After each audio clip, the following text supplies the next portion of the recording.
நமது வெடிப்பொட்டியிலே இருந்து அல்லாட்சியிடம் இருக்கக்கூடிய மகாகணபுரசாமியாய கும்பாபிஷேகத்துக்கு வருகின்ற விழாக்கள் சமூகத்தார் மற்றும் ஊர் பொதுமக்கள் அனைத்து சார்பாக கவனிக்க சார்பாகவும் நமது குழுவை வருக வருகின்ற வரவேற்று கும்பாபிஷேக ஆசிரியர் வழங்குமாறு அன்புடன் அழைக்கிறோம். பூஜை பண்ணிட்டு வருகிறோம். வீட்டில் வந்து இந்த சாமியை பார்க்கலாம். கட்டாயமெல்லாம் இருக்கிறது. அந்த காலத்திலே ஆசீர்வாதம் வழங்கிக் கொண்டு போகுமாறு கேட்டுக் கொள்கிறோம். நம்மளுடைய வாழ்க்கை சிறப்பாக.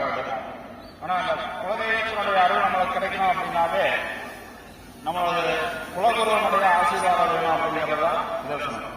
அதான் குலதெய்வம் நம்மளை குலதெய்வம் அனுகிரகம் பண்றது, காப்பாற்றணும். ஆனா அந்த அனுகிரகம் நம்மளுக்கு கிடைக்கணும் அப்படின்னா நாம செய்த பாவங்கள்லாம் விலகணும். அந்த நம்மளுடைய பாவங்களை ஏற்றுக்கக்கூடியவர் குலகுரு. அதனால கடைசி வருடம் ஒரு முறையாவது நமது குலகுருவை நமது திருக்கோவிலுக்கு வரவழைத்து ஒரு பூஜை செய்து அவரிடம் ஆசீர்வாதம் வாங்கணும். அதாவது இந்த கோவிலுக்கு சேர்ந்த பக்த பெருமக்கள்